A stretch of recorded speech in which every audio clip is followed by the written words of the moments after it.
डर एक एहसास में आपका स्वागत है। इस चैनल पर आपको देखने को मिलती हैं डरावनी और सच्ची भूतिया घटनाएं। तो अगर आपको ऐसी ही वीडियोस देखना पसंद है तो हमारे इस चैनल को सब्सक्राइब ज़रूर कर लें। तो अब बढ़ते हैं हमारी आज की कहानी की ओर। मेरे अंकल की डायरी से पिछले 4 केस मैं आपको बता चुका हूं और उसी डायरी का 5वां केस मैं आज लेकर आया हूं। पिछले 4 केसेस तो ऐसे थे जिसे मेरे अंकल सुलझा नहीं पाए और ना ही वो उसे समझ पाए, लेकिन इस डायरी का ये 5वां केस ऐसा था जिसे मेरे अंकल तो क्या पूरी दुनिया नहीं समझ पाई। तो अब इस केस की कहानी सुनते हैं मेरे अंकल की जुबानी। मैं अब काफ़ी ज़्यादा फेमस होने लगा था और मुझे कई अलग अलग तरह के केस मिलते थे। कई केस तो काफ़ी अजीब होते और कई बहुत ही उलझे हुए। मैं आपको 4 अनसुलझे केसेस के बारे में पहले भी इस डायरी में बता चुका हूं, लेकिन उनके सिवा मेरे पास जितने भी केस आए मैं आखिरकार उन्हें समझ पा रहा था। वैसे सही से कहूं तो इन 4 केसेस के बारे में भी मैं समझ पा रहा था और इन्हें जब भी मैं किसी को बताता तो वो भी मेरी फीलिंग्स को समझते। लेकिन ये केस बहुत ही अजीब था। इसे मैं तो क्या कोई भी समझ नहीं सकता था और अब मैं देखूंगा क्या आप इसे समझ पाते हैं। ये वक्त सुबह का था और मुझे पुलिस की कॉल आई थी। वो मुझे वहां पर बुलाना चाहते थे। मुझे थोड़ा काम था इसलिए मैं घटना स्थल पर दोपहर को पहुंचा। जब मैं घटना स्थल पर पहुंचा तो मैंने देखा ये शहर की सबसे बड़ी लैब थी। यहां पर कई तरह के एक्सपेरिमेंट किए जाते थे जिसे गुप्त रखा जाता था। मैंने भी इस बारे में कई बार सुना था, लेकिन इसमें कुछ ना कुछ अलग तरह की मशीनें बनाने की बात सबके जुबान पर थी। वैसे इसके बारे में खबरों में भी चर्चा नहीं होती। मुझे लगता है सरकारी तौर पर इन एक्सपेरिमेंट्स को छिपाया जा रहा था, लेकिन अब कुछ ऐसा हुआ था जिस कारण मुझे इस केस को समझना था। पुलिस भी इस केस को सुलझा नहीं पा रही थी और किसी को ये पता नहीं था कि आखिर वहां पर हुआ क्या है। जब मैं घटनाक्रम पर पहुंचा तो मैंने देखा कि नीचे फर्श पर बहुत सारा खून पड़ा था। मुझे तो पहले समझ नहीं आ रही थी कि आखिर यहां पर हुआ क्या है। मुझे लग रहा था कि यहां पर या तो कोई ना कोई झगड़ा हुआ है या किसी का कत्ल हुआ है और यहां पर खून पड़ा है। लेकिन मुझे पुलिस से पूछना था। आखिर मुझे भी तो समझना था कि यहां पर क्या हुआ है, जिसके बाद मैं तहकीकात शुरू कर पाता। मैं सीनियर इंस्पेक्टर के पास गया और मैंने पूछा कि आखिर यहां पर क्या घटनाक्रम हुआ है और उन्हें अब तक कितनी जानकारी मिली है। इसके बाद उस पुलिस इंस्पेक्टर ने मुझे बताना शुरू किया। उसने कहा कि इस लैब में जोसेफ नाम का एक लड़का जो सिर्फ 20 साल का था वो गायब हो चुका है और उसके खून के निशान फर्श पर पड़े हैं। किसी को अब तक ये पता नहीं है कि वो यहाँ से गया कहाँ है और यहाँ पर उसके साथ काम करने वाले ये कहते हैं कि लगभग 6 बजे वो उसी के साथ था, लेकिन वो सब यहाँ से चले गए। उसके 1 घंटे बाद वो भी यहाँ से गायब हो गया। लगभग 8 बजे जब सिक्योरिटी गार्ड ऊपर आया तो उसने ये खून के धब्बे देखे और उसके बाद से आज तक उसे ढूंढा नहीं जा पाया है। मैं इस केस की तहकीकात करना चाहता था और मैं समझना चाहता था कि आखिर उसे मिसिंग माना क्यों जा रहा है। लेकिन जब सिक्योरिटी गार्ड से बात की गई तब मेरी समझ में आया कि यहां पर क्या हो सकता है। उस सिक्योरिटी गार्ड ने बताया कि उसे 8 बजे अंदर अटेंडेंस लगानी होती है और अंगूठा लगाने पर ही उसकी अटेंडेंस पूरी होती है। लेकिन उसे पता था जोसेफ अंदर है, लेकिन जोसेफ ने अंदर से कुंडी लगाई हुई थी।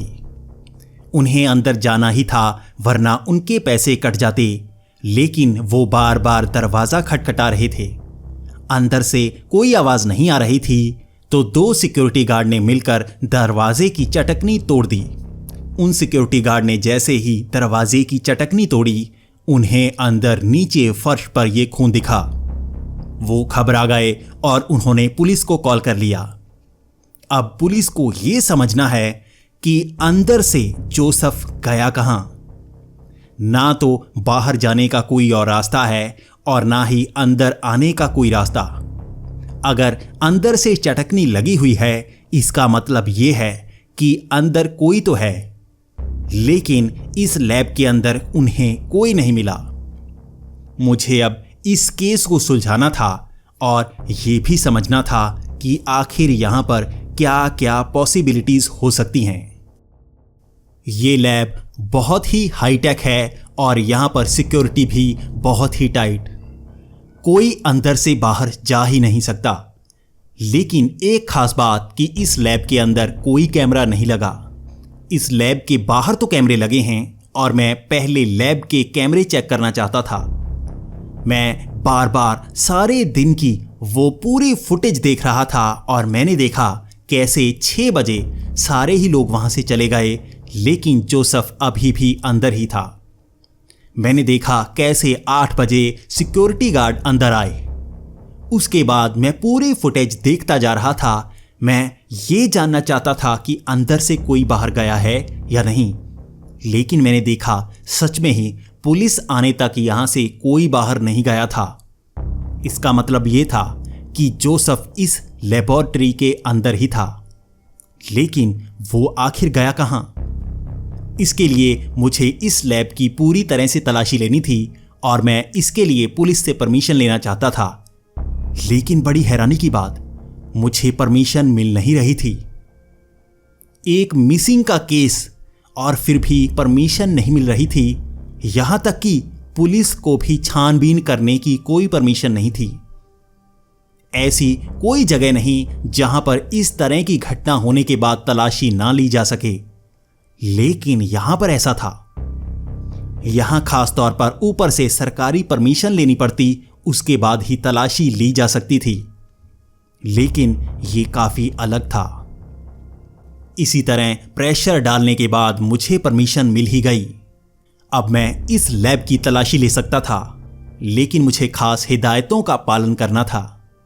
मुझे इस जगह की कोई भी बात बाहर नहीं बतानी थी और यह भी किसी को नहीं बताना था कि मैं अंदर क्या देख सकता हूं। यह काफी अलग था। उन्होंने यही कहा था कि उस जोसेफ से जुड़ी कोई भी बात तुम बाहर बता सकते हो, लेकिन उसके सिवा तुम किस मशीन को देखते हो, किस आदमी को देखते हो या किसी भी तरह की कोई चीज देखते हो, उसे बाहर नहीं बता सकते। मैं इस हिदायत को मान गया था और मैं अब इस लैब की तलाशी ले रहा था। मैंने देखा ये लैब काफी बड़ी थी और यहां पर ऐसी ऐसी मशीनें पड़ी थी जो मैंने जिंदगी में कभी नहीं देखी। आखिर ये कैसी मशीनें हो सकती हैं? इन मशीनों से क्या हो सकता है? मैंने यहां पर देखा काफी बड़े बड़े ट्रांसफॉर्मर्स रखे गए थे, लेकिन ये कोई साधारण ट्रांसफॉर्मर्स नहीं थे।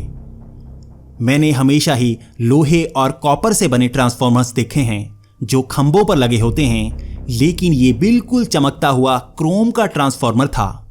ये बिल्कुल बीच में रखा गया था और उसके आसपास कई छोटी छोटी मशीनें रखी गई थी। यहां पर एक कुर्सी भी बनी थी जिस पर कोई बैठ सकता था।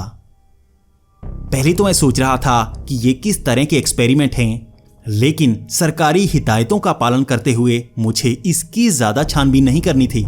मुझे खास तौर पर इस चीज को देखना था कि यहां पर जोसेफ कहां छिप सकता है, या वो यहीं कहीं हो सकता है या नहीं। इस बात में तो पूरी सच्चाई थी कि जोसेफ यहां से बाहर नहीं गया, लेकिन अगर वो यहां से बाहर नहीं गया तो यहां कहां हो सकता है? मैंने हर तरफ तलाशी लेने की कोशिश की, लेकिन पूरी लैब में किसी भी हिस्से में जोसेफ नहीं था। मैं हर तरफ देख रहा था और मुझे कुछ नहीं मिल रहा था। मैं काफी निराश हो गया था, लेकिन पुलिस वाले भी इस केस को सुलझाना चाहते थे, तो वो मुझे कई तरह की नई चीजें बता रहे थे। वो मुझे बता रहे थे कि इस तरह की लैब के नीचे भी कई तहखाने होते हैं। ये बात सुनने के बाद मैं भी इसे खंगालना चाहता था। मैं हर जगह ढूंढने लगा कि यहां से नीचे जाने का कोई ना कोई तो रास्ता होगा। लेकिन ये काफी हैरानी की बात थी कि यहां पर एक नहीं बल्कि 3-4 तहखाने थे। लेकिन उन तहखानों में जाकर भी मैं जोसेफ को नहीं ढूंढ पाया। लेकिन वहां पर बहुत ही अजीब अजीब तरह की चीजें थीं। मैंने जिंदगी में ऐसी चीजें नहीं देखी। ये तो ऐसा लग रहा था जैसे भविष्य की चीजें हों। यहां पर बहुत ही एंटीक चीजें भी पड़ी थी। ये काफी हैरानी की बात थी। यहां पर एक चरखा पड़ा था। यहां पर एक बहुत ही पुरानी टोपी पड़ी थी। यहां पर तो बहुत ही प्राचीन काल के कवच से पड़े हुए थे, जो शायद बहुत पुरानी जंग में इस्तेमाल होते हों। ऐसी चीजें लैब में क्या कर सकती हैं? मुझे कुछ समझ नहीं आ रहा था, लेकिन मैं ज्यादा जानने की कोशिश भी नहीं करना चाहता था। मेरा काम जोसेफ को ढूंढना है और मैं वही करना चाहता था। यहां पर हर तरफ ढूंढने के बाद भी मैं जोसेफ को बिल्कुल ढूंढ नहीं पाया था। आखिर वो कहां हो सकता है? अगर उसके खून के निशान यहीं पर हैं, तो वो कहां गया? मैंने हर कोशिश कर ली, लेकिन यह बात तो साफ थी कि जोसेफ लैब में नहीं है। अगर वो यहां नहीं है, तो वो कहीं ना कहीं तो भागा होगा। उसके साथ कुछ ना कुछ तो ऐसा हुआ होगा कि वो यहां से भाग गया, या किसी ना किसी ने उसे किडनैप किया हो सकता है। मुझे अब पूरी छानबीन करनी थी। मुझे जोसेफ का इतिहास जानना था और उसके साथ घटी हर घटना के बारे में पता करना था। मैं उसके घर गया, उसकी हर उस जगह पर गया जहां पर वो जाता हो। मैं हर तरह का डाटा इकट्ठा कर रहा था। आखिर वो कहां हो सकता है? अगर वो यहां से भागा है, तो वो कहीं ना कहीं तो गया होगा। आखिर वो कहां जा सकता है? उसका सारा डाटा खंगालने के बाद भी मुझे कुछ पता नहीं लग पा रहा था। लेकिन मुझे सिर्फ एक ही क्लू मिला था। वो था कि उसके अकाउंट में हर महीने अमेरिका से कुछ पैसे आते थे। ये पैसे ज्यादा नहीं होते, लेकिन इसके बारे में जोसेफ को भी कुछ पता नहीं था। उसके कई दोस्तों ने बताया था कि उसे अमेरिका से एक बैंक अकाउंट से पैसे आते थे और वो कभी रुके नहीं। कई सालों से वो पैसे उसको आ रहे थे और उसने भी पता लगाने की कई कोशिशें की, लेकिन वो पता नहीं लगा पाया। ये एक बड़ा रहस्य था जिसे वो सुलझा नहीं पाया था। इसके बाद मुझे उसके स्वभाव के बारे में जानना था। हर कोई यही कह रहा था कि वो बहुत ज्यादा तेज दिमाग था। वो कई ऐसी चीजें कर सकता था जो हम नहीं कर सकते। वो इस लैब में सरकारी तौर पर कुछ बनाने की कोशिश कर रहा था और वो सिर्फ इतना ही बताता था कि अगर उसने इसे बना लिया तो हमारी टेक्नोलॉजी बहुत ज्यादा आगे चली जाएगी, हमारे देश का नाम रोशन हो जाएगा। इससे ज्यादा किसी को कुछ नहीं पता था। अब मुझे यह पता था कि इस लैब में कोई बड़ी मशीन बनाई जा रही थी, लेकिन वो मशीन क्या कर सकती थी? क्या इसी मशीन ने जोसेफ के साथ कुछ ना कुछ किया था? मुझे इस बात को बाहर लाना था।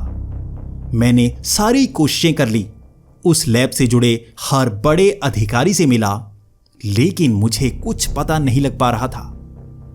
एक बात सबसे हैरानी वाली थी कि उस लैब से जुड़ा बहुत ऊंची पोस्ट का वो अधिकारी भी बहुत कम जानता था कि इस लैब में होता क्या था। आखिर जोसेफ रूम नंबर 9 में करता क्या था? यह वही जगह थी जहां पर मैंने कई तरह के ट्रांसफॉर्मर्स देखे थे। इन ट्रांसफॉर्मर्स के बारे में तो लैब के बड़े बड़े अधिकारी भी नहीं जानते थे।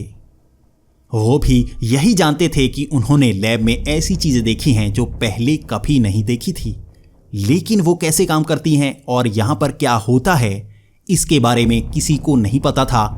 और यकीन मानिए, इसका पता बहुत ज्यादा ऊंची पोस्ट पर ही था, और ये पोस्ट इस लैब की नहीं, भारत सरकार की बहुत ऊंची पोस्ट, जिसे होम मिनिस्टर से भी ऊपर माना जा सकता है। खुफिया अधिकारी, शायद वही ये जानते थे कि यहां पर क्या होता था, और मुझे ये तो पता था कि मैं वहां तक कभी पहुंच नहीं पाऊंगा। अगर सच में यहां पर कोई गुप्त एक्सपेरिमेंट होता था, तो मेरे जैसा छोटा आदमी इसका पता नहीं लगा सकता, और चाहे कितनी भी मौतें हो जाएं, मैं इसके बारे में पता नहीं लगा पाऊंगा। ऐसे ही तो काम होता है। बड़े बड़े एक्सपेरिमेंट होते हैं और उन्हें आम जनता को नहीं बताया जाता। भले ही मैं बहुत बड़ा जासूस था, लेकिन सच बताऊं, देश के मामले में मैं बहुत छोटा था। मेरे जैसे आदमी को ऐसी बड़ी चीजें नहीं बताई जाती। तो इसके बाद मैं उस लैब के बारे में कम और जोसेफ के बारे में ज्यादा जानना चाहता था। मुझे एक बात का पता था कि मुझे यहां से कोई हेल्प नहीं मिलने वाली, इसीलिए मुझे खुद ही अपनी हेल्प करनी थी। अब मुझे पता करना था कि उसे अमेरिका से कैसे पैसे आ रहे थे। आखिर वो क्या काम करता था जो उसे पैसे आते थे। लेकिन हर तरफ तहकीकात करने के बाद इस बात का तो मुझे पता लग गया था कि जोसेफ को भी ये पता नहीं था कि ये पैसे कहां से आते थे। ये पैसे ज्यादा नहीं थे, सिर्फ 1000 से 1500 डॉलर थे जो हर महीने आते थे। हम ऐसा भी नहीं मान सकते कि वो कोई गद्दारी कर रहा था या किसी तरह का खास एक्सपेरिमेंट कर रहा था जो विदेश में हो सकता है और वहां से उसे कोई ना कोई पैसे भेजता है। यकीनन इतनी बड़ी खुफिया एजेंसी इस बात का पता भी तो लगा सकती है कि उसे पैसे कहां से आते हैं। और अगर सच में वो धोखा दे रहा था, तो अगर मेरे जैसा छोटा आदमी इसका पता लगा सकता है, तो भारत सरकार की खुफिया एजेंसीज इसके बारे में पता लगा सकती हैं। शायद उनको पता होगा, शायद ये कोई खास बात नहीं होगी, लेकिन फिर भी मुझे पता लगाना था कि आखिर उसे पैसे भेज कौन रहा था। मैंने इतना पता लगा लिया था कि ये पैसे न्यू जर्सी से आ रहे थे। अब मुझे अमेरिका जाकर ये पता लगाना था कि वो जगह कहाँ है, वो कौन सा बैंक अकाउंट है जिससे पैसे आ रहे थे। मुझे पता था सरकारी तौर पर मुझे मदद नहीं मिलने वाली, ना ही पुलिस से मुझे मदद मिलने वाली है, लेकिन मेरा वैसे भी मन था अमेरिका घूमने का। तो ये एक बहाना बन गया था कि मैं केस के सिलसिले में अमेरिका जाता। खर्चा भी तो सारा मेरा ही होता। इसी बात से मैं एक केस भी सुलझा लेता और मेरी रेपुटेशन जो बनी थी बड़े बड़े केस सुलझाने की, वो भी बनी रहती। इसी बहाने मैं घूम फिर आता। यही सोचकर मैं अमेरिका के न्यू जर्सी पहुंचा। यहां पर मुझे पता लगाना था कि यह बैंक अकाउंट किसका है। मैं बैंक जाकर हर तरह की तहकीकात करने लगा और मुझे पता लगा कि यहां पर काफी ज्यादा आसानी है। मैंने ये ढूंढ निकाला था कि ये बैंक अकाउंट किसका है। ये बैंक अकाउंट यहां पर किसी जोनाथन नाम के आदमी का था जो काफी बूढ़ा था। मुझे अब जोनाथन से मिलना था और मैं सीधा उसके घर पहुंच गया। मैं जब जोनाथन के घर पहुंचा तो वो मुझे देखकर हैरान था। वो हैरान था कि कोई भारत से उससे मिलने आया है। मैं अब उसके साथ बैठा चाय पी रहा था और उससे बातचीत कर रहा था। जोनाथन 70 साल का बुजुर्ग था, लेकिन वो काफी फिट लग रहा था। मैं ज्यादा बात घुमाना नहीं चाहता था और मैंने बैंक के पेपर्स दिखाए और जोनाथन से पूछना चाहा कि आखिर वो क्यों इंडिया में जोसेफ को पैसे भेजता था। पहले इस बात को सुनकर जोनाथन की हंसी निकल गई। उसके बाद जोनाथन ने कहा कि तुम मानोगे नहीं। यह बात सुनकर मैं काफी हैरान हो गया था। आखिर मैं मानूंगा क्यों नहीं? आखिर जोसेफ के गायब होने के पीछे क्या उसे पता है? पहले तो मैं उसे यह बताना नहीं चाहता था और उससे जितनी जानकारी मिल पाए वो लेना चाहता था। मैंने उससे सीधा सीधा सवाल किया कि आखिर तुम उसे पैसे क्यों भेजते हो। इसके बाद जोनाथन ने कहा कि वो पैसे इसलिए भेजे जाते थे ताकि जोसेफ अपना एक्सपेरिमेंट पूरा कर पाए। उसे पैसे की कमी हो रही होगी, यकीनन भारत सरकार से उसे मदद नहीं मिलती। उसने एक ऐसा प्रोजेक्ट बनाया था जिसे भारत सरकार तो क्या, पूरी दुनिया की कोई सरकार सपोर्ट नहीं करती। हर कोई यही कहता वो पागल है, ऐसी मशीन बनाई ही नहीं जा सकती। इसीलिए थोड़ी आसानी करने के लिए यहां से पैसे भेजे जाते थे। इसके बाद जोनाथन से मेरा सवाल था कि आप उसे पैसे क्यों भेजते थे? आपको कैसे पता वो ऐसी मशीन बना रहा है? क्या आप भारत में उससे मिले थे? लेकिन इसके बाद जोनाथन ने जो कहा, मुझे उस पर बिल्कुल भी यकीन नहीं हुआ। जोनाथन ने कहा कि वो जोसेफ से जिंदगी में कभी नहीं मिला, लेकिन फिर भी वो उसे पैसे भेज रहा था। ये मेरे लिए हैरानी की बात थी। अगर उसे जोसेफ के बारे में कुछ पता ही नहीं, वो उससे मिला ही नहीं, तो वो उसे पैसे क्यों भेज रहा था? इसके बाद जोनाथन थोड़ा शांत हो गया और उसने मुझे बताना शुरू किया। उसने कहा, क्या तुमने इस अकाउंट की पूरी तफ्तीश की है? यह बैंक अकाउंट सिर्फ मेरा नहीं था, ये एक जॉइंट बैंक अकाउंट था। और तुम्हें पता है दूसरा आदमी कौन था? मैंने ध्यान से पेपर्स देखने शुरू किए तो बाद में मुझे पता लगा सच में यह जॉइंट अकाउंट था और नीचे इस अकाउंट में दूसरे आदमी का नाम लिखा था। यह था जोसेफ। पहले तो मुझे बहुत ज्यादा हैरानी हुई। मुझे लगा कहीं ये वो जोसेफ तो नहीं जो भारत में ये एक्सपेरिमेंट कर रहा था। लेकिन उसके बाद उसके नीचे मैंने पूरी डिटेल्स पढ़ी। उसकी उम्र भी 70 साल थी और वो इंडियाना का रहने वाला था। इसके बाद मैंने जोनाथन से पूछा कि ये जोसेफ कौन है और ये क्यों पैसे भेजता था भारत में जोसेफ को। इसके बाद जोनाथन ने कहा, तुम यकीन नहीं करोगे, असली बात पर कोई यकीन नहीं करेगा और यकीन मानो तुम पागल नहीं कहलाना चाहोगे। ये बातें काफी अजीब थी और मुझे जानना था आखिर चल क्या रहा है। आखिर मुझे इस केस को सुलझाना था। लेकिन इसके बाद जोनाथन ने कहा कि तुम इस केस को कभी सुलझा नहीं पाओगे, मेरा यकीन मानो। लेकिन मुझे सच जानना था, इसलिए मैंने थोड़ा प्रेशर बनाना शुरू कर दिया। मैंने जोनाथन को कहा कि आप मुझे जितना बता सकते हैं उतना बताइए, उसके बाद मैं डिसाइड करूंगा कि क्या सच है और क्या नहीं। तो जोनाथन ने बताना शुरू किया कि तुम्हें पता है कि जोसेफ गायब कैसे हुआ, और यकीन मानो तुम जोसेफ की कभी बॉडी ढूंढ नहीं पाओगे। एक कमरे में उसकी बॉडी गायब हुई होगी, मैंने देखी नहीं, लेकिन यकीनन उसकी बॉडी उसी कमरे से गायब हुई होगी। खून मिला होगा लेकिन बॉडी कभी नहीं मिलेगी। तुम जानना चाहते हो ऐसा क्यों? क्योंकि वो तुम्हारी दुनिया में रहा ही नहीं। उसकी बॉडी कहीं और चली गई जिसे तुम ढूंढ नहीं सकते। उसकी बॉडी 50 साल पीछे चली गई। वो एक ऐसी मशीन बनाना चाह रहा था जो भूतकाल में पहुंचा सके। वो भूतकाल में यकीन करता था और अपने दादाजी से बहुत प्यार करता था। वो भूतकाल में जाना चाहता था और उस मशीन में जिस दिन वो कामयाब हो गया उसी दिन वो भूतकाल में चला गया। इसीलिए उसका खून मिला लेकिन उसकी बॉडी नहीं। और 50 साल पीछे जाकर उसे सब पता था क्या होगा, कहाँ क्या होगा, और उसको भविष्य की पूरी जानकारी थी। तुम ही सोचो, अगर भविष्य को जानने वाला कोई व्यक्ति भूतकाल में हो तो वो क्या कर सकता है? उसे तो सब पता है कि कैसे शेयर मार्केट ऊपर जाएगी और कब गिरेगी, कहां पर पैसा बनेगा और कहां नहीं। मेरे साथी जोसेफ ने बहुत पैसा कमाया।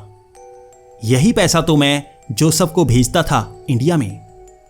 यकीन मानो उसी के पैसे उसी के अकाउंट में जा रहे थे। ये वही जोसेफ था जो कुछ दिन पहले ही मर गया। ये मशीन ऐसे ही काम करती है। तुम एक समय पर एक ही जगह पर हो सकते हो।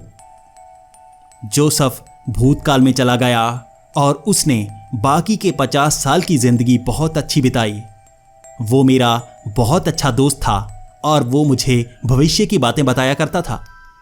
पहले तो मैं उस पर हंसा करता था कि वो कैसी बेवकूफ़ी मार रहा है, लेकिन धीरे धीरे मुझे उस पर यकीन होने लगा था। वो जो भी करता वो सच निकलता, वो जो भी बताता वो सच निकलता, जैसे उसे सब पता है। एक दिन उसने मुझे पूरा सच बता ही दिया। उसने ऐसी मशीन बनाई जो भूतकाल में पहुंचा सकती है। इसी कारण वो भूतकाल में सब जानता था। इसके बाद हमने मिलकर पैसे कमाए और अच्छी जिंदगी जी। तुम्हें पता है, कुछ दिन पहले ही जोसेफ मर गया। वो क्यों मरा? क्योंकि एक समय पर एक ही बॉडी यहां पर रह सकती है। जब जोसेफ भूतकाल में गया तो ये शौक सिर्फ पुराने जोसेफ को ही नहीं, आज के जोसेफ को भी हुआ। उस उम्र में जोसेफ वो झटका सह गया, लेकिन वही झटका जब वही झटका इस बूढ़ी उम्र में मेरे दोस्त जोसेफ को हुआ तो वो सह नहीं पाया। जोसेफ को पहले से पता था ये झटका उसे मार देगा, इसीलिए उसने कहा था कि मेरे बाद क्या करना। जोनाथन की ये बातें बहुत ज़्यादा अजीब थी। मैं केस तो सुलझा पाया था, लेकिन इसके बारे में बताता किसको। इसके बाद मैं इंडिया आ गया और यहां पर भी सबको बताने की कोशिश करता, लेकिन कोई मेरी बात मानता ही नहीं। इस केस को अनसुलझा केस ही कहा गया और कोई मेरी बात पर यकीन कर ही नहीं पाया। मैं तो इस केस को सुलझा पाया था, लेकिन कोई यकीन करता तो ही तो केस सुलझता।